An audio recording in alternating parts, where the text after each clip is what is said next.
Hello friends, तो आज मैं आपको ढाबा स्टाइल पनीर शिमला मिर्च की सब्जी बनाने का सबसे आसान तरीका बताऊंगा। इस तरह से सब्जी बनाएंगे, बहुत ही ज़्यादा टेस्टी बनेगी। और इसके साथ में हम बनाएंगे 3 कोने वाले लच्छे पराठे, जिसके साथ आप इसको सर्व कर सकते हैं। तो चलिए रेसिपी शुरू करते हैं। सबसे पहले यहाँ पे मैंने 400 ग्राम पनीर लिया है। फ्रेश पनीर का यहाँ पे मैं यूज़ कर रहा हूँ। इसकी आपने कटिंग करनी है। तो ये देखिए, इस तरह से आप इसको ना क्यूब्स में काट लीजिए। ज़्यादा मोटे पीस नहीं बनाने हैं। ज़्यादा बड़े बड़े पीस कर देते हैं तो क्या होता है, उसके अंदर तक नमक मिर्च का अच्छा टेस्ट नहीं आता है। तो ये देखिए, इस तरह से पनीर की कटिंग कर लीजिए। और इसके साथ में आपको शिमला मिर्च चाहिए होगी। तो यहाँ पे मैंने 3 शिमला मिर्च ली है। जो शिमला मिर्च है, इसको आपने देखिए 1/2 करना है। और इसके अंदर जो बीज होते हैं ना, इनको आपने इस तरह से तोड़ के निकाल लेना है। इस तरह से तोड़ के निकालेंगे, शिमला मिर्च में ना वेस्टेज नहीं होती है। देखिए, इस तरह से बीज को अलग कर दीजिए। अब आपने शिमला मिर्च की भी कटिंग करनी है। तो शिमला मिर्च को भी आपने छोटे छोटे क्यूब्स में यहाँ पे काट लेना है। तो के देखिए, शिमला मिर्च की मैंने यहाँ पे कटिंग कर ली है। इसके साथ में आपको मसाला बनाने के लिए प्याज और टमाटर चाहिए होंगे। तो 3 प्याज 2 टमाटर का यहाँ पे मैंने यूज़ किया है। जो टमाटर लेने हैं, अच्छे पके होने चाहिए। तो प्याज को आपने चॉप करना है। तो प्याज में सीधी साइड में देखिए कट लगा लेने हैं। फिर आप दूसरी साइड को खींचे, उस साइड में भी कट लगा लेने हैं। जितना फाइन चॉप आप करना चाहते हैं ना, उतने ज़्यादा कट लगा लीजिए। फिर आपने प्याज को 1/2 करना है। और इस तरह से जितना बारीक आप काटना चाहें, उतना बारीक प्याज को काट सकते हैं। तो सारा प्याज आपने इसी तरह से काट लेना है। और जो टमाटर है, टमाटरों को आपने पीस के यूज़ करना है, ताकि जो ग्रेवी है उसकी क्वांटिटी बढ़ जाए। और 100 ग्राम मैंने दही ली है। दही आपकी खट्टी नहीं होनी चाहिए। 1 चम्मच इसमें कश्मीरी मिर्च पाउडर ऐड कीजिए। 1 छोटा चम्मच आपने इसमें धनिया पाउडर ऐड करना है। आधा चम्मच आप इसमें जीरा पाउडर ऐड कीजिएगा। थोड़ी सी आपने रोस्ट की कसूरी मेथी ऐड करनी है। और थोड़ा सा मैंने इसमें गरम मसाला पाउडर ऐड किया है, जो आपको दिखा नहीं पाया। तो ये देखिए, आधा से थोड़ा सा कम चम्मच आप इसमें गरम मसाला पाउडर ऐड कर दीजिए। सारे मसालों को आपने अच्छी तरह से दही के साथ मिक्स कर लेना है। दही के साथ मिक्स करके मसालों को ऐड करते हैं। दही कर्डल नहीं होते, दही फटती नहीं है पकाते टाइम में। तो ये देखिए, अच्छे से मैंने दही के साथ मसालों को मिक्स कर लिया है। अब आपने एक कढ़ाई लेनी है, उसमें ऑयल ऐड करना है। यहाँ पे मैं सरसों के तेल में सब्जी बना रहा हूँ। आप कोई भी वेजिटेबल ऑयल यूज़ कर सकते हैं सब्जी को बनाने के लिए।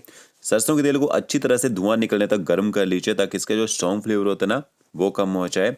फिर ऑयल को आपने थोड़ा सा ठंडा कर लेना है। जैसे ऑयल थोड़ा ठंडा हो जाएगा, आधा चम्मच आप इसमें साबुत जीरा ऐड कर दीजिए। और इसके साथ में थोड़ा सा बारीक कटा हुआ लहसुन ऐड करना है। अब गैस की फ्लेम आपने मीडियम करनी है। और मीडियम फ्लेम में लहसुन को थोड़ी देर यहाँ पे पका लेना है। जैसे हल्का सा लहसुन का कलर चेंज होना शुरू हो जाएगा, फिर आपने इसमें बारीक कटा हुआ प्याज ऐड कर देना है। प्याज डालने के बाद गैस की फ्लेम ना हाई कर दीजिए। और प्याज को आपने तब तक पकाना है जब तक प्याज थोड़ा सा सॉफ्ट ना हो जाए, इसका जो कच्चा टेस्ट है वो भी खत्म ना हो जाए। तो ये देखिए, लगभग 3 से 4 मिनट तक प्याज को मैंने हाई फ्लेम में पका लिया है और प्याज सॉफ्ट हो चुका है। इसके बाद आपने इसमें शिमला मिर्च भी ऐड कर देनी है। ज़्यादा गोल्डन ब्राउन नहीं करना आपने प्याज को यहाँ पे, ठीक है। अब आपने शिमला मिर्च को भी प्याज के साथ अच्छी तरह से पका लेना है, क्योंकि शिमला मिर्च को पकने में थोड़ा टाइम ज़्यादा लगेगा। तो प्याज के साथ शिमला मिर्च को पकाएंगे। जब तक शिमला मिर्च अच्छे से सॉफ्ट होगी, प्याज भी आपका अच्छी तरह से गल जाएगा और इसका जो कलर है लाइट गोल्डन ब्राउन हो जाएगा।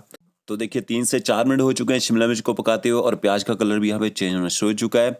इसके बाद आपने 1 छोटा चम्मच इसमें अदरक लहसुन का पेस्ट ऐड कर देना है। और पेस्ट को भी अच्छी तरह से मिक्स कर लीजिए, अच्छे से पका लीजिए।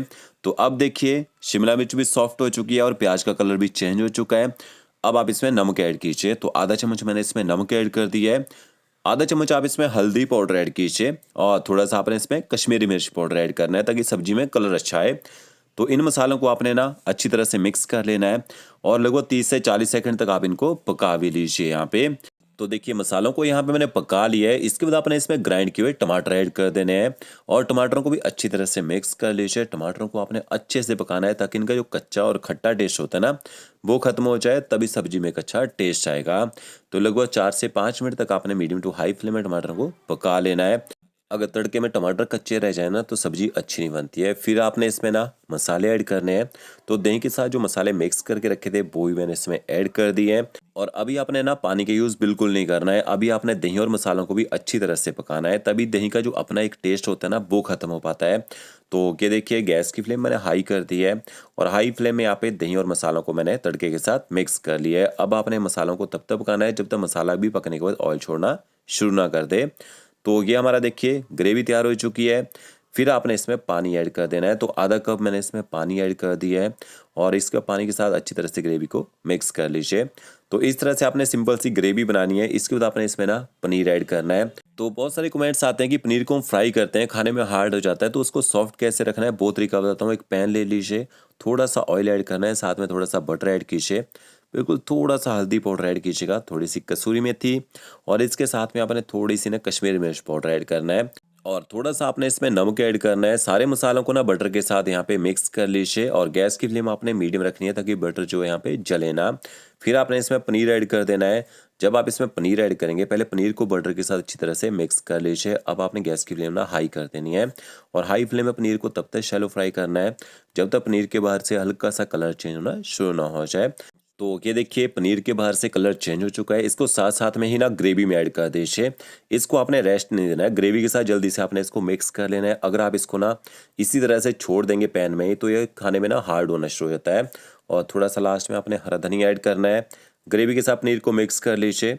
होटल रेस्टोरेंट जैसा टेस्ट लाना है ना तो 2 बड़े चम्मच आप इसमें ना क्रीम के ऐड कर दीजिए। अगर आपके पास क्रीम ना हो तो आप थोड़ी सी दूध की मलाई लीजिए, उसको अच्छी तरह से फेंट लीजिए। अब आप दूध की मलाई भी डाल सकते हैं क्रीम की जगह। अच्छी तरह से आपने मिक्स कर लेना है। तो क्या देखिए पनीर शिमला मिर्च मसाला जो बनके तैयार हो चुका है। इसके साथ हम ना गर्मा गर्म पराठे बना के तैयार करेंगे। लास्ट में ऊपर से गार्निश में थोड़ा सा हरा धनिया डाल दीजिएगा। तो 4 मैंने देखिए पेड़े बना के रखे हैं। यहाँ पे पेड़ों को आपने हल्का सा इस तरह से ना दबा लेना है ताकि पेड़ जो है सॉफ्ट हो जाए। इसके बाद से थोड़ा सा सूखा आटा लगा लीजिए और इसके बाद आपने ना इसकी रोटी बना लेनी है। सूखा आटा हम तो लगाते हैं ताकि पेड़ा जो है ना टेबल से चिपके ना यहाँ पे। तो क्या देखिए सॉफ्ट डो लगाया था तो आसानी से हम इसकी रोटी बना सकते हैं। फिर आपने इसके ऊपर हल्का सा ना बटर लगाना है, घी का यूज़ कर सकते हैं या फिर ऑयल भी लगा सकते हैं। तो देखिए मैंने ऊपर से बटर लगा दिया है, थोड़ा सा नमक स्प्रिंकल करेंगे, थोड़ी सी अजवाइन डालनी है आपने इसके ऊपर। आप इसमें थोड़ा सा हरा धनिया डालना चाहें या थोड़ी सी कश्मीरी मिर्च डालना चाहें वो भी डाल सकते हैं। थोड़ा सा मैंने ऊपर से सूखा आटा डस्ट किया है। इसके बाद आप इसको इस तरह से देखिए फोल्ड कर लीजिए।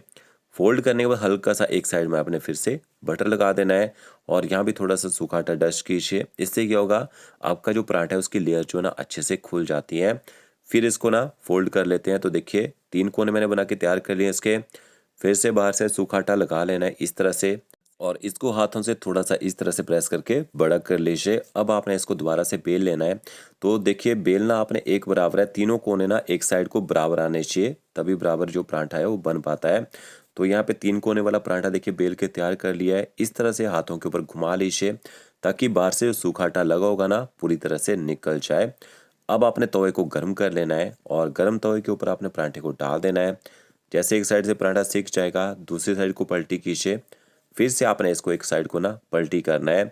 और एक बात अगर आप सॉफ्ट पराठे बनाना चाहते हैं गैस की फ्लेम आपने मीडियम टू हाई रखनी है और अगर आप ना खस्ता पराठे बनाना चाहते हैं गैस की फ्लेम आपने ना मीडियम टू लो रखनी है, आराम से सेकना है। तो देखिए एक साइड में मैंने बटर लगा दिया है, दूसरी साइड भी इसी तरह से बटर लगा देते हैं और इसको ना अच्छी तरह से पकने दीजिए। तब तक पकाना है जब तक दोनों साइड में एक जैसा कलर ना आ जाए। तो यहाँ पे हमारा देखिए 3 कोने वाला लेयर पराठा जो है बनके तैयार हो चुका है। गर्मा गर्म सब्जी के साथ आप इसको सर्व कर लीजिए। तो फ्रेंड्स अगर आपको मेरा वीडियो अच्छा लगा होगा लाइक शेयर कमेंट जरूर कीजिएगा। Okay friends, thank you.